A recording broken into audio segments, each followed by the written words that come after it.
Oscar Valverde, un gusto saludarte, bienvenido. Hoy queremos platicar contigo sobre el futuro del trabajo, con esa vasta experiencia que tienes a nivel internacional y con todo ese ambiente que conoces del hacer y del quehacer, de la preocupación de la Organización Internacional del Trabajo. De antemano, te agradezco mucho nuevamente el poder darnos ese privilegio de compartir contigo este quehacer y dejar la huella en el mundo laboral. Bienvenido. Muchas gracias, compañeros. He tenido un problema técnico con la computadora y el internet y eso es lo que me ha atrasado hasta este momento. Sigo sin resolverlo. Les he mandado el PowerPoint para ver si ustedes lo pueden proyectar porque no hay forma que yo pueda ingresar al internet desde mi... No sé qué habrá pasado. Llevo media hora tratando de arreglarlo. Entonces, si les he pasado el PowerPoint, eso es, ahí está. Y aquí por el teléfono intentaría hacer la exposición sobre el futuro del trabajo y el desarrollo sostenible, porque no se puede hablar del futuro del trabajo si no se vincula fuertemente con el desarrollo sostenible. Entonces, yo les agradecería que les voy a ir diciendo para ir pasando las diapositivas. Primero que nada, darles un saludo al comité del sindicato. Nos gusta mucho poder compartir ideas y preocupaciones con ustedes. Yo creo que además estamos, bueno, siempre lo estamos, pero estamos en una etapa histórica de la evolución del mundo del trabajo y de las relaciones económicas a nivel mundial y de las relaciones internacionales a nivel mundial un poco complicado, ¿verdad? Especialmente en los temas de cómo nuestras sociedades son capaces o no de proveer de medios de vida, de recursos de sobrevivencia, de posibilidades de satisfacer las necesidades vitales de la gente, muy comprometidas, ¿verdad? Estamos en nuestro planeta está comprometido. Cuando digo comprometido me refiero a que está en riesgo de tener, como tú lo has estado señalando, de tener serios problemas si no vinculamos el desarrollo productivo con el desarrollo sostenible. Y esto no es nada fácil porque ya tenemos ciertas inercias, ya tenemos un afianzamiento de ciertos estilos de desarrollo productivo que no es fácil transformarlos en otra cosa, transformarlos en elementos de una economía verde, donde haya también empleos verdes decentes, donde sea compatible el desarrollo humano con el desarrollo sostenible y con el cuidado ecológico del medio ambiente. Entonces, más o menos ese es el contexto en el que yo voy a intentar, sin quitarles mucho tiempo, hacer una exposición sobre cómo la OIT ve el futuro del trabajo, que además no es como lo ve la OIT desde un punto de vista de ajeno a la sociedad, de ajeno a la visión que los propios países tienen del tema, y incluida la comunidad científica mundial. Bueno, no existe una comunidad científica, existen muchas comunidades científicas, pero digamos que hay cosas en las que la mayoría de los científicos coinciden con respecto a qué va a pasar en el 2050 o en el 2070. Si las tendencias del desarrollo productivo se mantienen tal y como están, sin una suficiente variación, sin una importante transformación que permita que podamos sostener nuestra vida en el planeta. Siguiente diapositiva, por favor.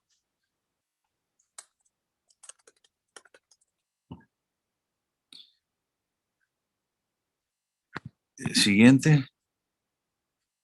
Ahí está. Bueno, cuando hablamos del trabajo decente en la OIT, ¿a qué nos referimos? Para empezar, si estamos hablando del futuro del trabajo, por supuesto nos referimos al futuro del trabajo decente, ¿verdad? Que es el trabajo con derechos y protección social. Y que la OIT lo ha recogido en el fondo del sentido común y de la forma de entender el trabajo en general en cualquier parte del mundo, que es que el trabajo decente es aquel que se realiza en libertad, con equidad, con seguridad y especialmente con dignidad humana, ¿verdad? El trabajo decente implica el concebir el trabajo como aquella actividad o aquel tipo de actividad que respeta y promueve la dignidad humana. Sigamos. Siguiente. Y esto, para que el trabajo sea realidad en nuestros países, al menos nuestros gobiernos deberían desarrollar 4 grandes objetivos. En general, en los países del mundo, si queremos que el trabajo decente sea una realidad, al menos 4 cosas tendríamos que poder garantizarle a la gente.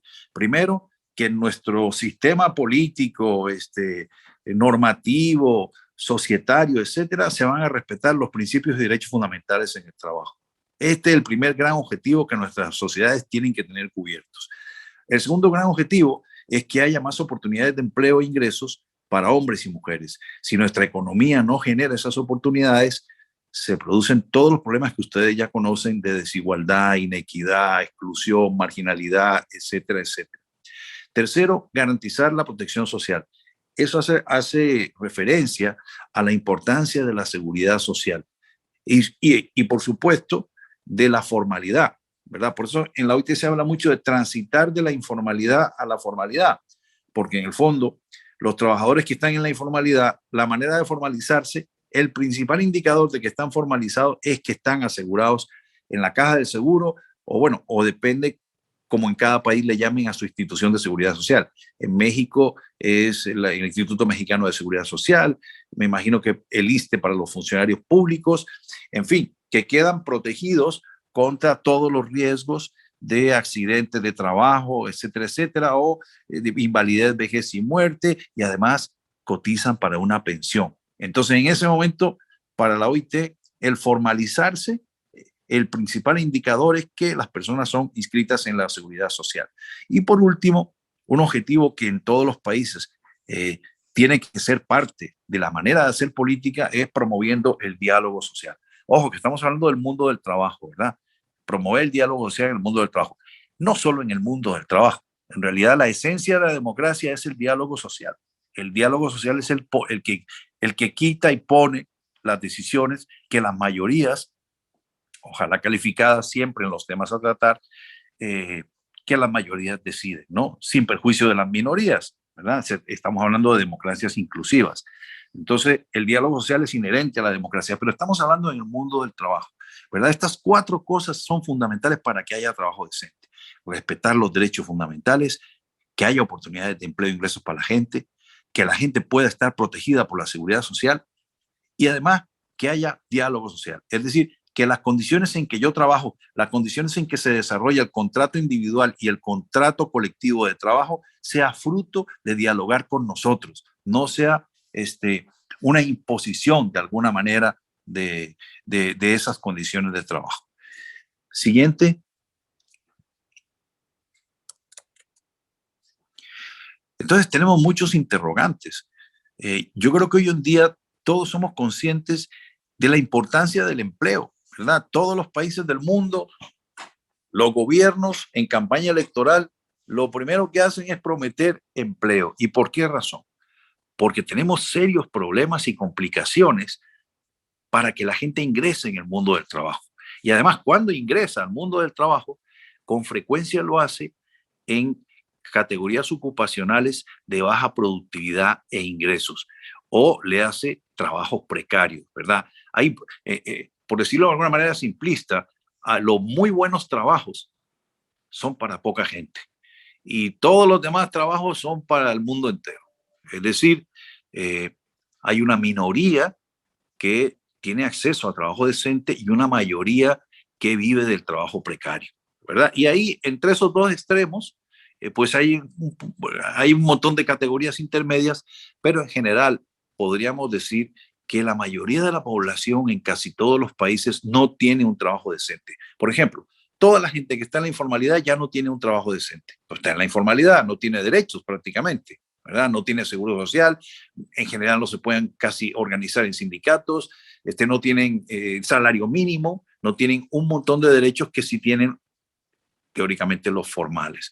Y esa población, hay países donde llega al 80% de la población económicamente activa. Entonces, para empezar, todos los que están en la economía formal o la enorme mayoría de los que están en la economía formal no tienen un trabajo decente. Y del resto, hay otras categorías, subcontratados, alquilados, trabajo en negro, otras categorías de empleo que tampoco son necesariamente trabajo decente. Con lo cual, uno se pregunta, ¿y entonces cuál es la función del trabajo? El trabajo ayuda a la cohesión social, ayuda a mejorar las relaciones sociales, ayuda a que el tejido productivo sea más homologable a una situación de igualdad y de equidad, etcétera, etcétera. O al contrario, la división social del trabajo todavía sigue reproduciendo la injusticia, la inequidad, la concentración de la riqueza, la indignificación del puesto de trabajo, la invisibilización de las necesidades de los trabajadores. Es decir, ¿qué tipo de división social del trabajo tenemos y cuál va a ser el futuro de esa división del trabajo, de esa división social? ¿Verdad? Habrá pocos que ganen muchísimo y muchísimos que ganen muy poco. ¿Seguirá siendo así? Habrá gente que tiene que trabajar 200 años para ganar el salario que puede ganar un ejecutivo en un año. O sea, son preguntas que tienen que ver con cómo el trabajo equilibra nuestra sociedad o la desequilibra, ¿verdad? ¿De qué manera afecta la naturaleza del propio trabajo a la coherencia de nuestras sociedades? ¿Cómo el trabajo está protegido o desprotegido? ¿Cómo la gente a través del trabajo puede desarrollar su vida o no?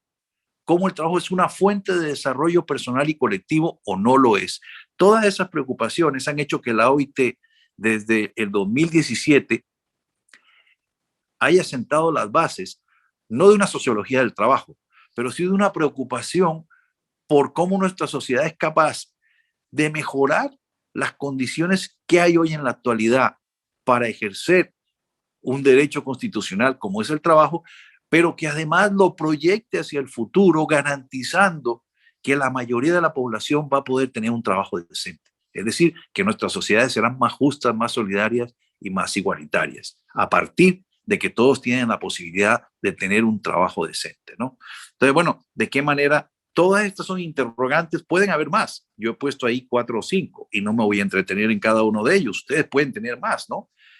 Sobre todo pensando en nuestros hijos, en nuestros nietos y en nuestros bisnietos. ¿Qué les espera en el futuro? ¿A qué se van a dedicar? ¿De qué les va a servir estudiar en la universidad, en la formación profesional, si el empleo que va a existir va a tener otras características y va a ser muy excluyente, o si por el contrario, la inversión y la producción van a hacerse sobre la base del desarrollo humano y se podrá entonces tener sociedades inclusivas donde el trabajo es la forma de inclusión social por excelencia. No hay mejor manera de integrarte en un grupo humano, en una colectividad, en un pueblo, en una ciudad, en un país que el trabajo. El trabajo es lo que te hace que tus 8 o 10 horas diarios te permitan obtener los medios de subsistencia necesarios y de desarrollo de tu familia, etcétera, etcétera. Entonces, esta visión sociológica del trabajo, de alguna manera se ha perdido un poco. Hay una visión economicista, comercialista, mercantilista del trabajo. En unos extremos unos, en otros extremos otros, pero la visión del valor social del trabajo es una visión que la OIT está tratando de impulsar fuertemente para que se entienda hasta qué punto el futuro de la humanidad va a depender del futuro del trabajo.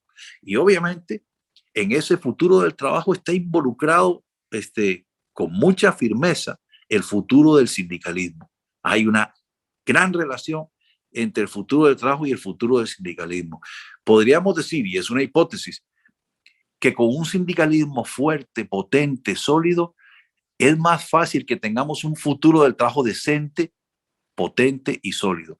Y que sin sindicatos va a ser difícil que los trabajadores puedan garantizarse un futuro del trabajo decente, ¿verdad? Y por eso el valor que tiene el movimiento sindical, este valor social del trabajo, es el valor social que tienen los sindicatos para luchar por el trabajo decente y para que el trabajo decente sea una realidad en nuestra legislación y en la práctica, y que cada vez haya mejores condiciones de trabajo para que el futuro del trabajo sea esperanzador, para que no sea, por el contrario, un futuro lleno de incertidumbres y de malos auspicios y de malos y de malas proyecciones. Pasemos. Siguiente diapositiva.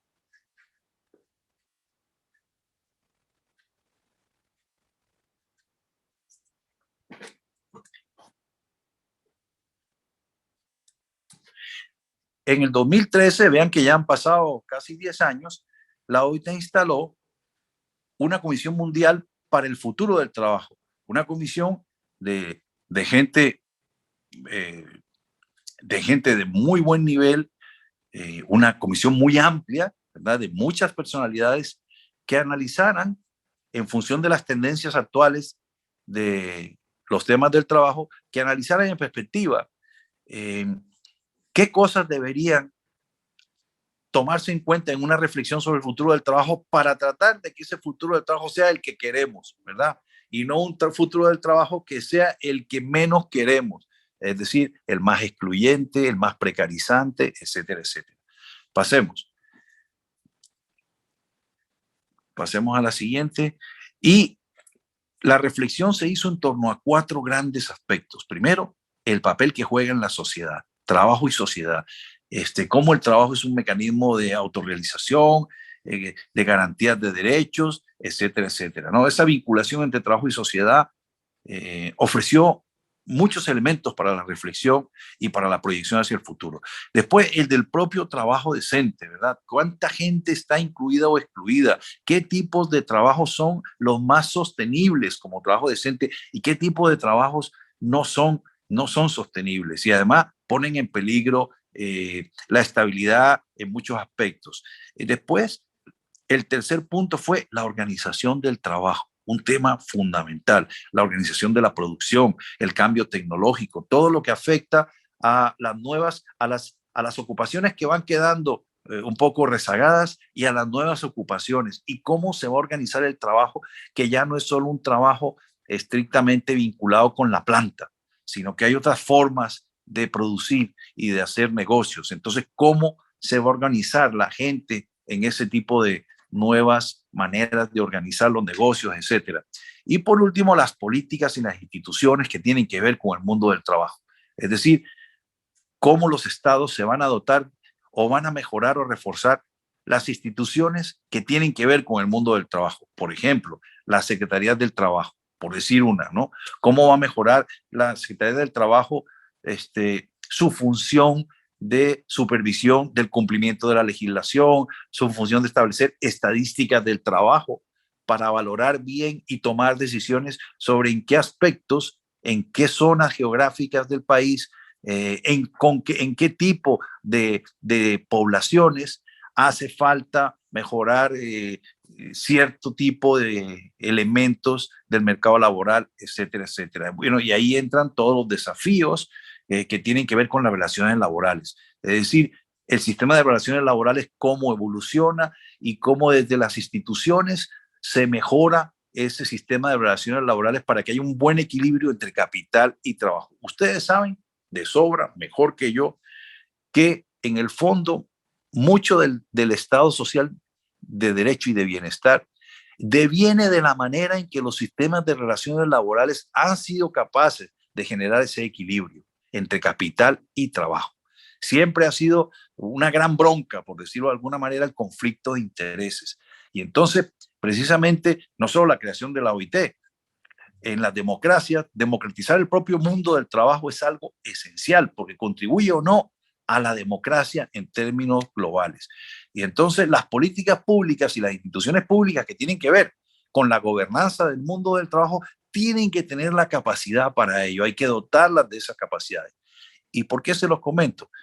Y quizás no es el caso de México, pero en Centroamérica y en algunos países del área andina, incluso del Mercosur, eh, la Secretaría del Trabajo, que allí le llaman ministerios del trabajo, suelen ser las cenicientas de todos los ministerios. Es decir, hay ministerios que tienen muchos recursos y presupuestos, etcétera, y hay ministerios que tienen pocos recursos y presupuesto. Uno de esos ministerios en Centroamérica y en el sur que menos presupuesto tiene, de los más débiles de todos los ministerios, es el de trabajo, ¿verdad? Y además es el ministerio que se tiene que hacer cargo de una gran conflictividad social y de un montón de problemas que son anexos o tal vez periféricos también al mundo del trabajo. Y entonces la autoridad laboral se ve muchas veces sobrepasada por la realidad de los problemas y además muchas veces no tiene los medios. Hay países donde el número de inspectores es muy reducido. Es imposible con ese número tan reducido de inspectores que se pueda supervisar el cumplimiento del salario mínimo, el cumplimiento de las convenciones colectivas, el cumplimiento de las condiciones de trabajo, o incluso ejercer bien las funciones de arbitraje, mediación y solución de conflictos, ¿verdad? Que es otro de los problemas que la Secretaría del Trabajo tiene que lidiar con eso cada día, no solo con las quejas por incumplimientos en el contrato individual de trabajo, sino también en el contrato colectivo. Bueno, todo esto afecta a las políticas y a las instituciones que tienen que ver con la evolución del mundo del trabajo, ¿verdad? Y con el papel que tienen en ese mundo del trabajo para garantizar las condiciones básicas en las cuales esté la dignidad, la libertad, la equidad, etcétera, etcétera, en el mundo del trabajo se hagan realidad y no sean simplemente letra muerta en el Código del Trabajo, en una ley federal del trabajo o incluso en normas mayores, ¿verdad? Hay gente que se queja en el mundo de que las constituciones cada vez cuesta más que se cumplan, ¿verdad? Porque cada vez hay más gente excluida, cada vez hay menos gente que es realmente susceptible de recibir lo que en la Constitución se llama la ciudadanía, ¿verdad? Hay muchas personas que en países que se dicen que no se sienten ciudadanos, no se sienten que el Estado los trata como ciudadanos, especialmente, por ejemplo, la gente alejada de las ciudades, la gente de las zonas rurales se sienten a veces abandonadas por el Estado, sienten que el Estado está ausente en esas regiones. Me refiero en general. Entonces, el propio concepto de ciudadanía a veces está en riesgo porque por las razones que sea, que no viene al caso comentar aquí, no se están atendiendo las necesidades de toda esa gente. Y fíjense, una de las cosas que más se nota que se desatiende es la posibilidad de tener trabajo. La gente en las áreas rurales lo que pide es trabajo y además trabajo no precario, porque si hay un área donde la precarización del empleo es muy visible, ¿verdad? No hace falta hacer demasiadas investigaciones, es en el mundo rural. En el mundo rural se dan muchas situaciones de precariedad laboral, incluso muchos abusos, ¿verdad? En las jornadas, en el pago de las horas extras, etcétera, etcétera. Listo, pasemos a la siguiente.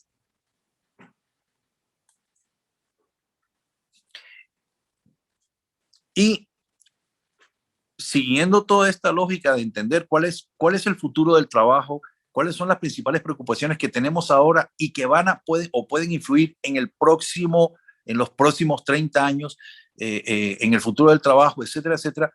Primero que hay que partir de lo que tenemos, de lo que está ocurriendo actualmente. ¿Y qué está ocurriendo? Está ocurriendo, por un lado, lo que ustedes ven ahí en la columna de la izquierda. Vivimos en un mundo globalizado, urbanizado, muy digitalizado, robotizado, automatizado, virtualizado, tercerizado, hiperindividualizado, deshumanizado e informalizado, ¿verdad? Esto es una realidad que estamos viendo en todos nuestros países. Y en general, en nuestro continente, estamos notando que la situación actual se caracteriza por una lenta recuperación de la economía mundial, especialmente tras el impacto de la pandemia, aumento de la desigualdad. América Latina es el continente más desigual del planeta.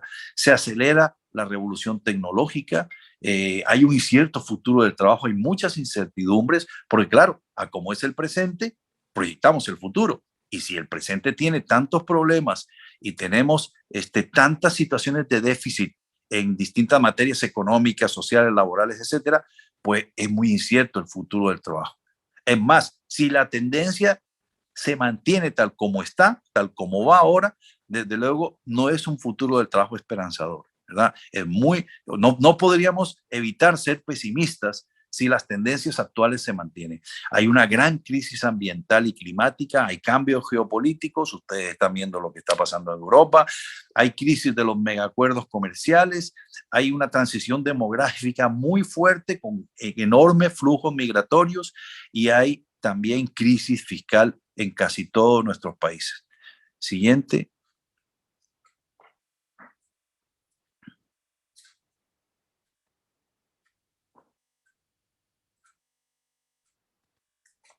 Bueno, entonces cuando hablamos del futuro del trabajo, dadas todas esas circunstancias que hemos visto, en la diapositiva anterior, Y si pudiéramos de alguna manera aglutinar, hacer una categorización de los factores que más creemos que van a influir en el mundo del trabajo, podríamos poner al menos 4 factores, ¿verdad?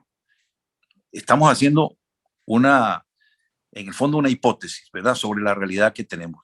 ¿Qué 4 factores van a ser claves para el futuro del trabajo? El primero, el factor demográfico, ¿verdad? Los factores de la demografía van a ser muy importantes, ¿verdad? Ustedes están viendo cómo se ha extendido la edad de vida a pesar de las enfermedades y todo. Hemos progresado con la medicina y la gente ya no vive de media 60 años o 70, ya pueden llegar mucho más allá.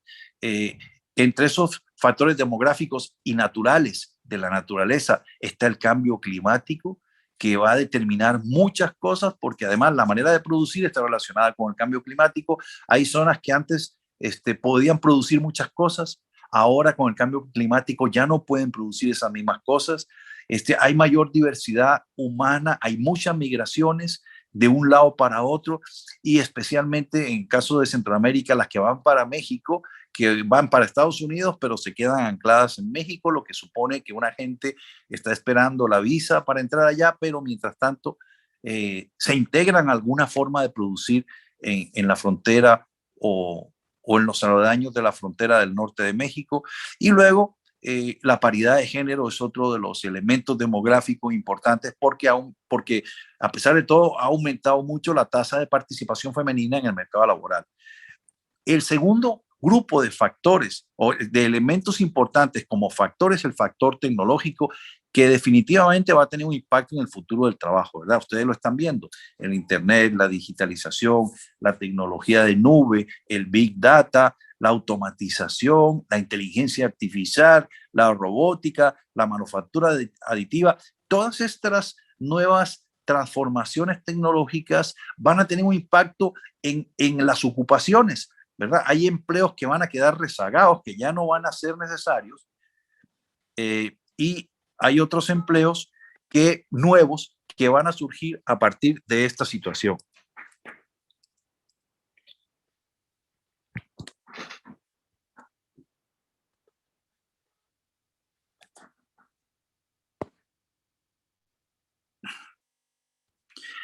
Esos serían los factores tecnológicos. Después tenemos un tercer grupo de elementos, que es el desarrollo productivo, ¿verdad? Los temas de concentración de la riqueza, si se va a producir en función de la concentración de la riqueza, las grandes brechas de productividad que hay, los ciclos económicos, la diversificación productiva. Todos esos elementos que tienen que ver con el desarrollo productivo van a condicionar sin duda el futuro del trabajo. Y el cuarto factor son los modelos empresariales, las nuevas formas de hacer negocios y, por supuesto, las nuevas formas de hacer contratos, ¿verdad? De hacer contratación. Aquí entra también, igual que el 3 y el 4 tienen en común, aquí yo pondría un área común, que es la informalización del empleo y la informalización de las unidades productivas, que es un problema importante para nuestro país. Sin embargo, uno no puede decir que es un fenómeno extraño a la realidad. La informalidad es un producto de la formalidad. El sistema económico capitalista nuestro produce la informalidad, la produce, incluso aprovecha la informalidad. Hay muchas cosas que se producen en la informalidad que son utilizadas en la formalidad.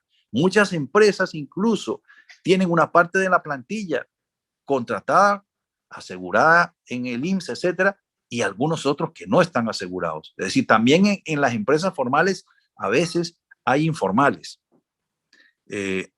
hay trabajadores informales, y hay problemas siempre también con las cotizaciones a Hacienda, etcétera, etcétera. Pero ese punto es un punto de los modelos empresariales, es muy importante, porque además por ejemplo, todo lo que ustedes ya conocen de las relaciones comerciales por Internet, la compra y venta de cosas por Internet, ha variado mucho la forma de hacer negocios. Hay muchos negocios que ya no tienen ni siquiera oficinas, que todo se hace, tienen una bodega y todo es pedido por Internet y todo es de esa manera. Entonces, todo eso va a cambiar, obviamente, las categorías ocupacionales, va a influir mucho en los estilos de liderazgo, incluso en la forma de organizarse en ese tipo de empresas. Ustedes ya han visto los call centers, los trabajadores de plataformas, todas esas nuevas ocupaciones en donde ni siquiera se sabe a veces quién es es una plataforma la que establece las reglas del juego de las relaciones laborales. Y uno dice, bueno, ¿y cómo? Y esos trabajadores de plataforma tienen posibilidad de organizarse para defender sus condiciones de trabajo, sus derechos, pueden hacer un sindicato o no, etcétera, etcétera. Bueno, ahí están los retos con las nuevas formas de contratación, con los nuevos modelos de negocio y con las nuevas formas de consumir, porque aquí también un elemento importante de estos cambios del futuro del trabajo va a ser cómo nuestra sociedad, cómo consumimos, porque en función de lo que consumimos, la gente tiene que trabajar para producir eso que consumimos. Y si eso que consumimos es nefasto para el planeta, en el sentido de que para producir ese bien que nosotros consumimos hay que deteriorar el medio ambiente, estamos condenados. O cambiamos el patrón de consumo, ¿verdad? O la forma de producir esos bienes de consumo van a generar a la larga un deterioro serio del clima o del planeta o de los mares o de los ríos, ¿verdad? Y eso vamos a necesitar cambiar esa conciencia del consumo. Y por eso también va a ser un factor importante para el futuro del trabajo, cómo se canalizan o cómo nuestra sociedad se autorreeduca para que las necesidades de consumo sean compatibles con las necesidades del desarrollo ecológico y del propio desarrollo humano. Bueno, muy bien, estos cuatro factores, estos cuatro factores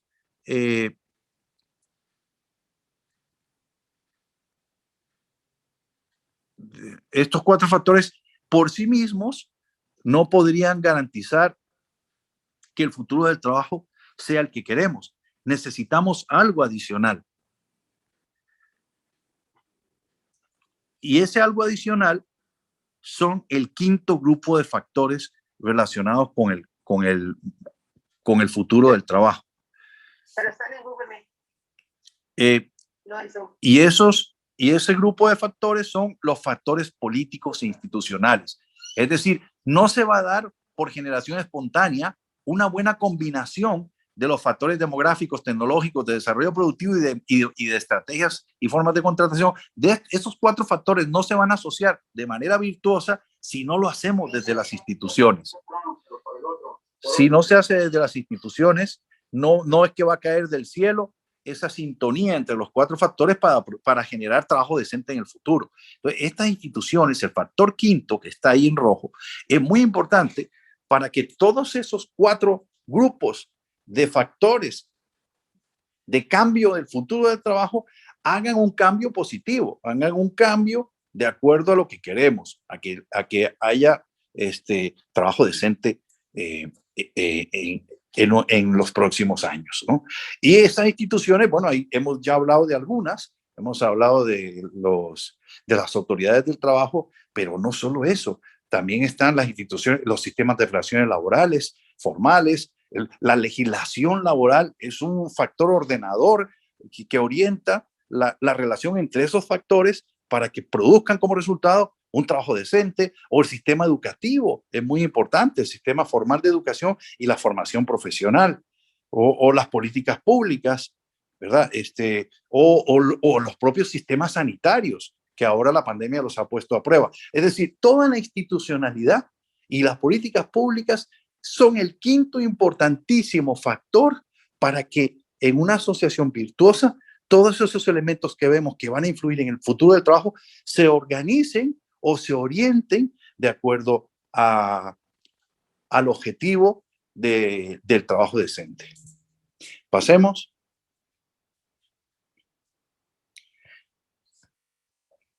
Entonces, ¿qué nos vamos a encontrar? Dadas todas estas circunstancias, nos vamos a encontrar que va a haber una evolución del empleo de las relaciones laborales y especialmente de las formas de contratación.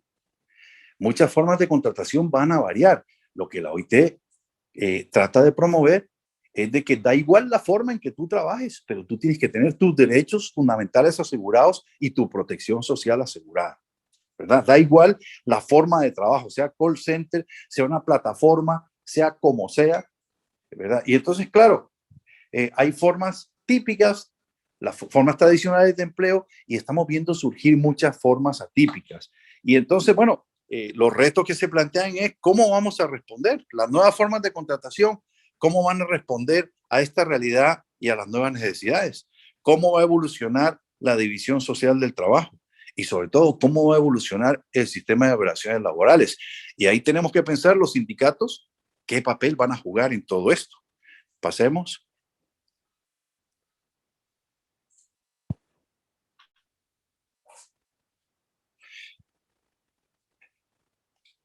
Aquí simplemente recalcar la importancia de los factores políticos, políticos institucionales, ¿verdad?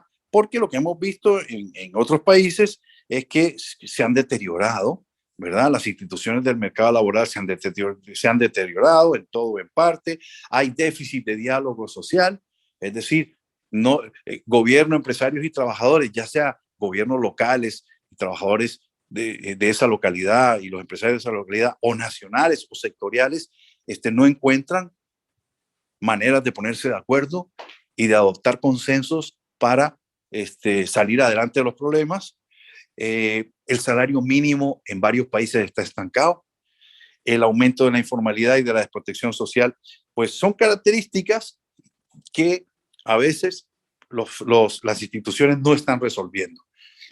Y esto te lo dice la gente en las encuestas, ¿verdad? Te dice qué es lo que creen que el Estado no está resolviendo, que el Estado no ha encontrado la capacidad para solventar todos estos aspectos que están incluso en la legislación muchas veces consolidados, pero no hay capacidad para que todo el mundo sea sujeto de derecho, por las razones que sea, que estoy seguro que todos las conocemos, pero en nuestros países muchas veces la lucha es porque la ley se cumpla, no porque no hay ley. No, ley sí hay. El problema es que para muchas personas, no son pocas, para muchas personas la ley no se cumple. Por ejemplo, la informalidad es ilegal teóricamente, pero bueno, ocurre y mucha gente vive de eso y no se puede quitar, porque si la gente, aunque sea, no encuentra una fórmula para obtener ingresos en la informalidad, pues ¿qué vamos a hacer con ellos? O sea, ¿qué pueden hacer esas personas? No les queda más remedio que informalizar alguna actividad para obtener ingresos. Pasemos. Y entonces, cuando hablamos de desarrollo sostenible, ¿de qué estamos hablando? Estamos hablando, en Naciones Unidas, el desarrollo sostenible se entiende como una arquitectura coherente entre lo social, lo ambiental y lo económico. Es decir, no podemos prosperar en lo social a costa de lo económico, ni podemos prosperar en lo económico a costa de lo social y lo ambiental. O no podemos prosperar en lo ambiental si la gente tiene hambre, sed, o sea, en deterioro de lo económico y de la subsistencia social.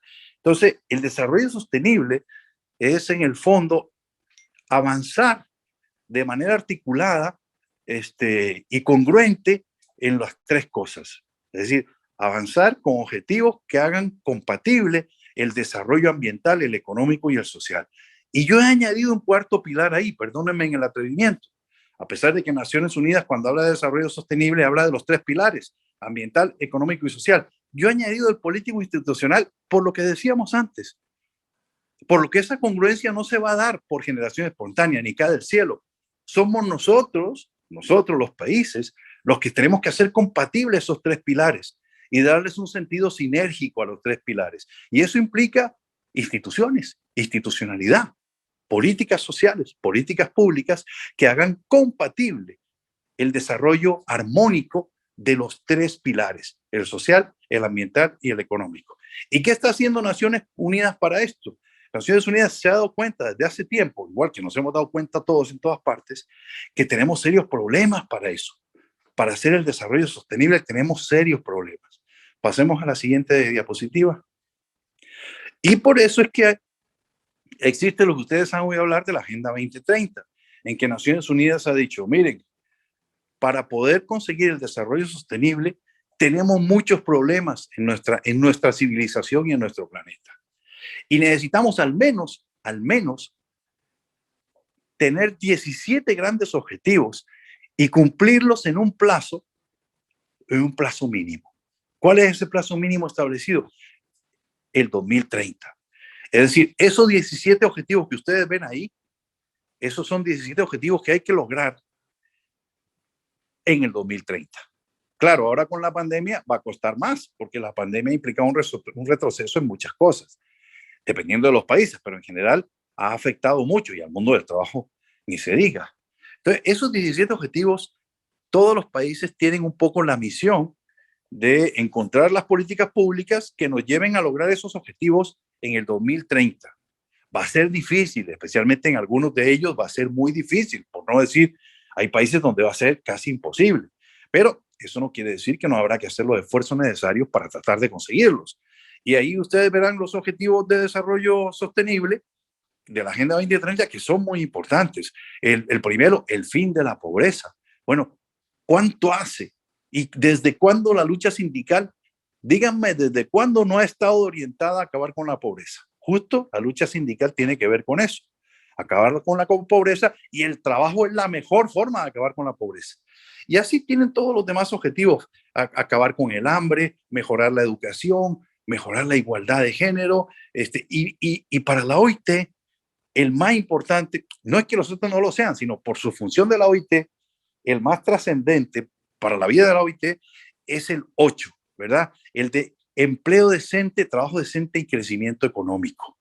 El número 8 es el más importante para nosotros, aunque no lo podemos decir así abiertamente, pero sí, es el más importante para la OIT, porque es el que tiene todos los temas de la OIT. Y obviamente es el más importante para el movimiento sindical también, porque los temas del trabajo y de las relaciones de trabajo es el tema de los sindicatos. Los sindicatos, su función es salvaguardar los intereses de los trabajadores, tratar de luchar para que los trabajadores siempre tengan sus derechos laborales asegurados, incluidos sus derechos sindicales, por supuesto.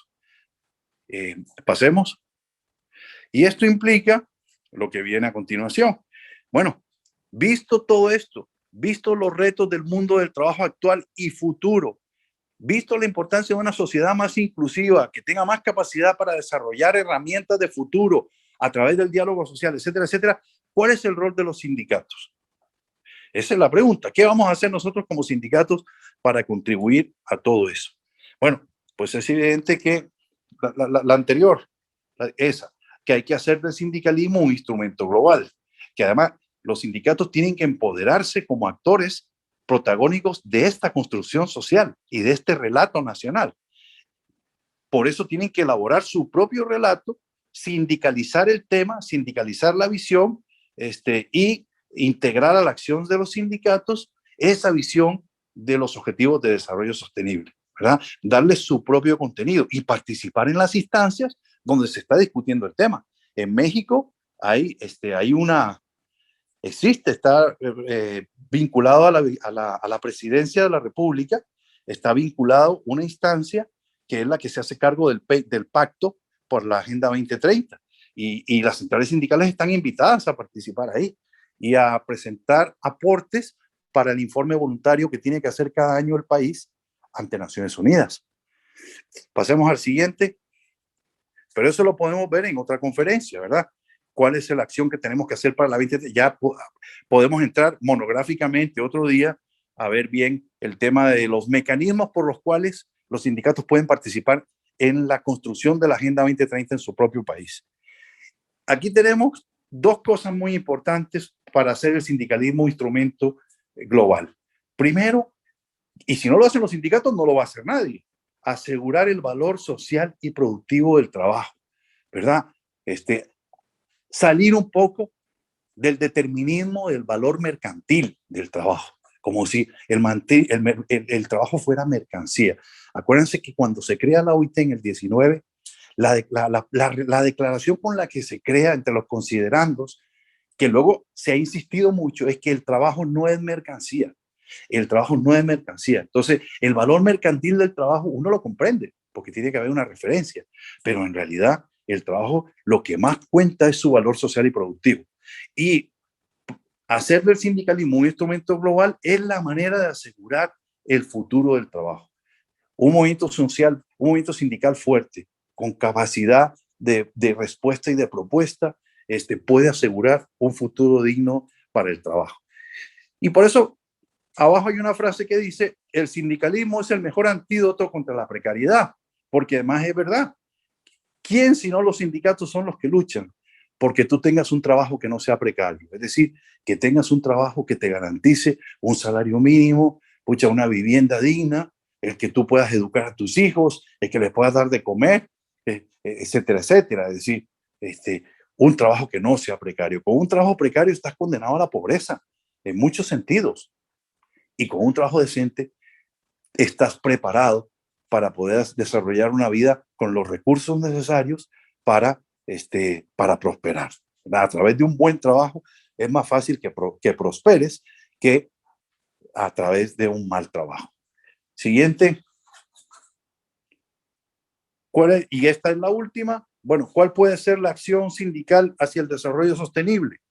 Bueno, ahí se dicen algunas cosas, pueden haber muchas más, pero yo he puesto algunas cosas nada más para dar ideas, ¿verdad? Primero, participar en los informes nacionales voluntarios que el país tiene que hacer cada año sobre cómo evolucionan las medidas de políticas públicas para contribuir a lograr los objetivos en el 2030. Aumentar las capacidades técnicas para influir e incidir en el logro de los objetivos de desarrollo sostenible. Impregnar con mayor énfasis el tema en plataformas y en la cultura organizacional de los sindicatos, es decir, meter en la formación sindical, meter en nuestra página web, meter en todos nuestros boletines, etcétera, temas relacionados con el futuro del trabajo y el desarrollo sostenible. Incluir los servicios sindicales, es decir, poder dar servicios sindicales ya con una proyección hacia el futuro. Y así sucesivamente, negociar la Estrategia Nacional de Desarrollo, ser parte de los diálogos en los cuales se hacen propuestas para ese desarrollo sostenible, fortalecer, por supuesto, las relaciones del sindicato con las comunidades, ser parte del desarrollo local y tener equipos sindicales, ¿verdad? Tener gente que tú dices, bueno, hacer una división del trabajo interna, es decir, bueno, tenemos la Secretaría de Relaciones Internacionales, tenemos la Secretaría de Medio Ambiente, tenemos, y así, ¿no?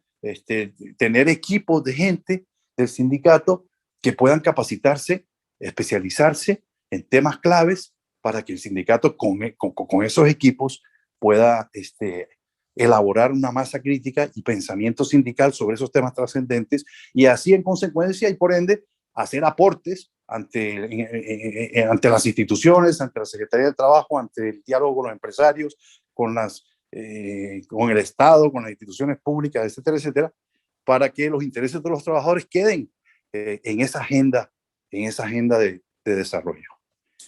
Siguiente.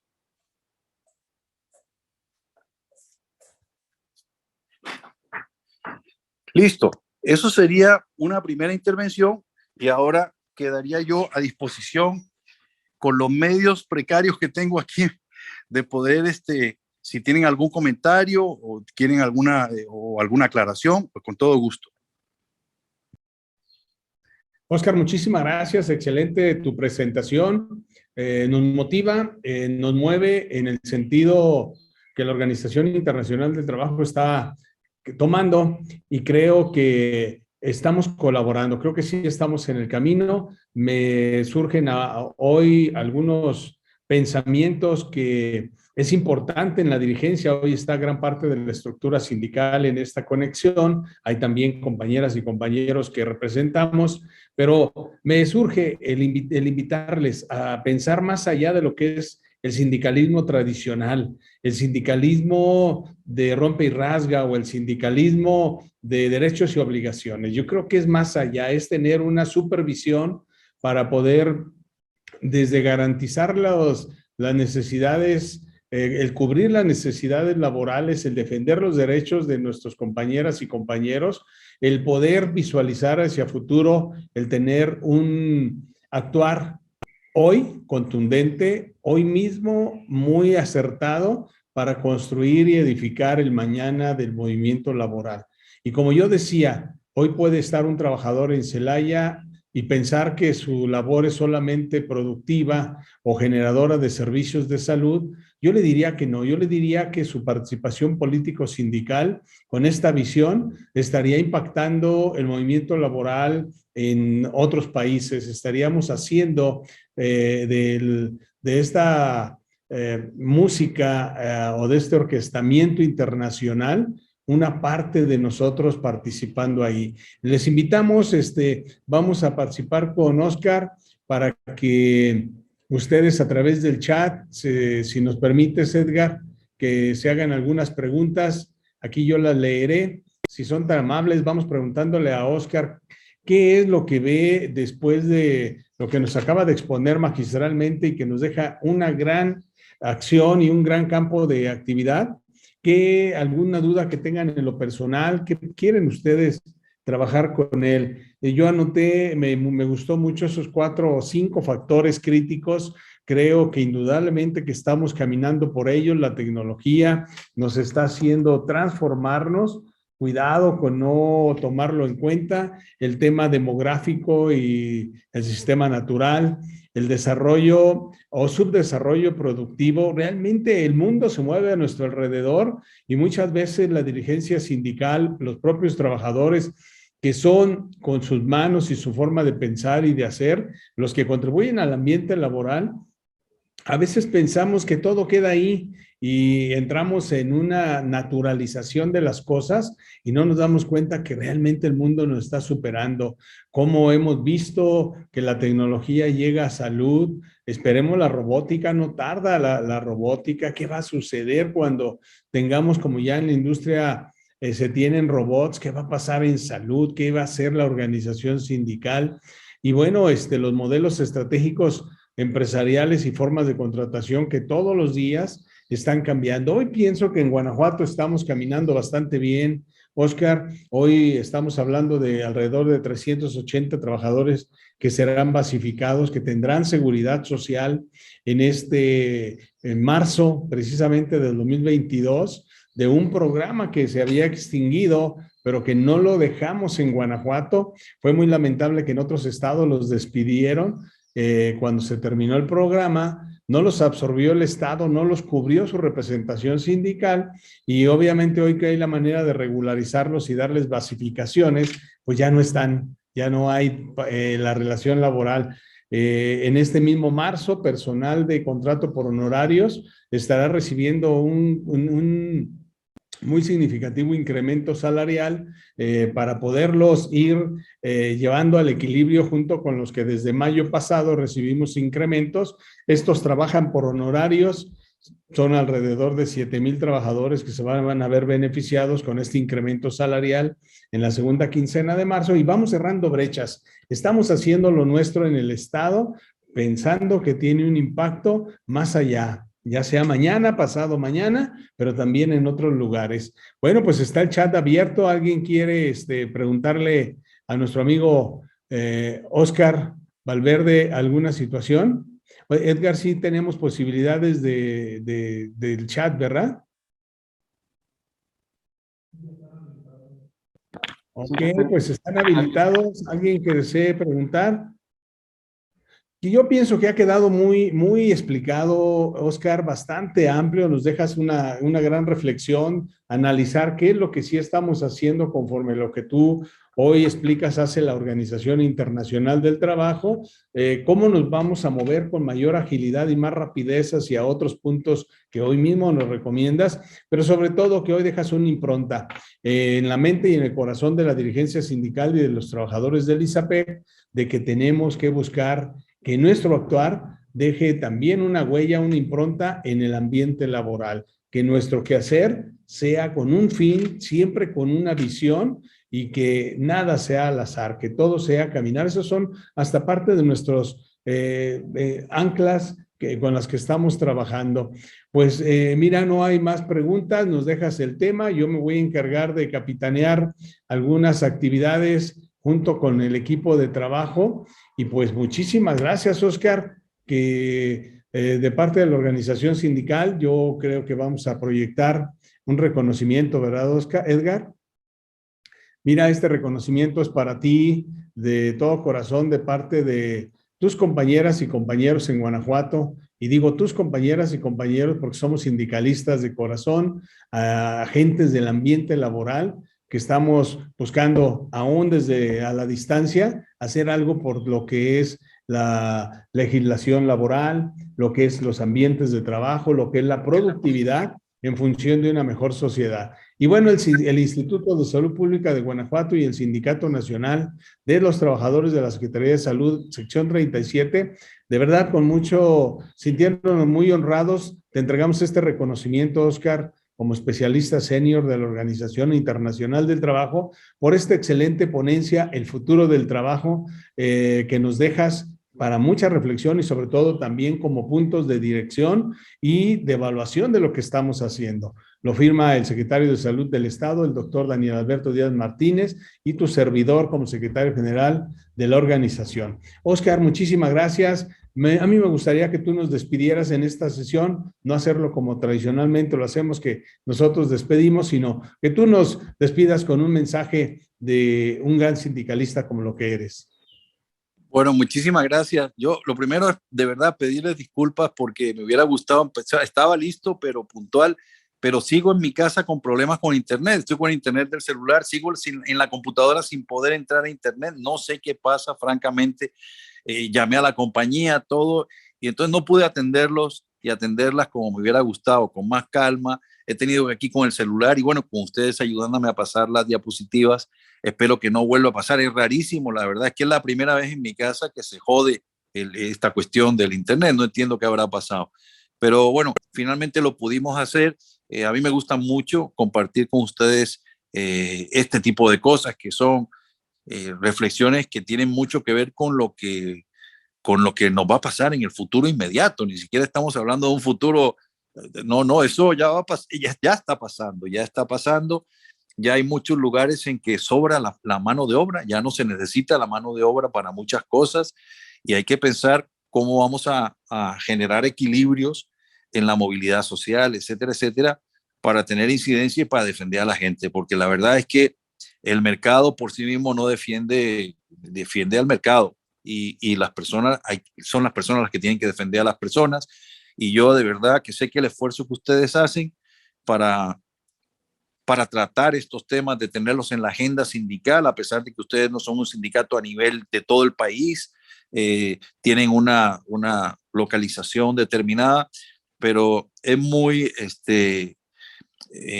anima mucho ver que hay sindicatos que se preocupan por estas cosas y entonces pues no me queda más que además en nombre del director de la oficina, del doctor de Pedro Furtado de Oliveira, que sabe que estamos en esta charla y que sabe que tenemos un compromiso para otras que vendrán después. Él también está muy entusiasmado por el interés de ustedes. De alguna manera el interés de ustedes, iba a decir excita nuestro interés, pero no es la palabra más afortunada, pero sí que nos gratifica mucho y hace que nuestro trabajo tenga sentido. En realidad el trabajo de la OIT tiene sentido en la medida en que los actores, los mandantes de la OIT, como ustedes en este caso, puedan compartir las preocupaciones, las reflexiones y pensar en lo que pueden hacer desde su propia impronta o desde su propia gestión durante el periodo que les corresponde estar al frente de la institución sindical. Así que bueno, agradeciéndoles mucho la paciencia, la atención, espero que nos veamos pronto y que sigamos reflexionando sobre estas cosas que tienen una gran importancia, aunque a veces no lo parezca, ¿verdad? Aunque incluso los medios de comunicación muchas veces no le encuentran la parte sensacionalista a este tema y entonces a lo mejor no le dan más bola para que la gente también se interese. Pero bueno, mientras el sindicato se interese, toda la gente cercana al sindicato se interesa y eso ya genera posibilidades, que es lo que en el fondo la OIT queremos hacer. Muy bien, muchísimas gracias por la atención, un fuerte abrazo a todas y a todos y por supuesto agradecerles el reconocimiento que ya saben que independientemente de donde uno lo guarda aquí dentro, ¿verdad? Porque es una señal de solidaridad y cariño que uno jamás va a dejar de lado porque parezca una cosa pequeña, en el fondo es una cosa grande. Muchas gracias. Un fuerte abrazo hasta donde estás, Oscar, y nos vemos muy pronto. Hasta luego, gracias y gracias a todas y a todos. Cuídense mucho.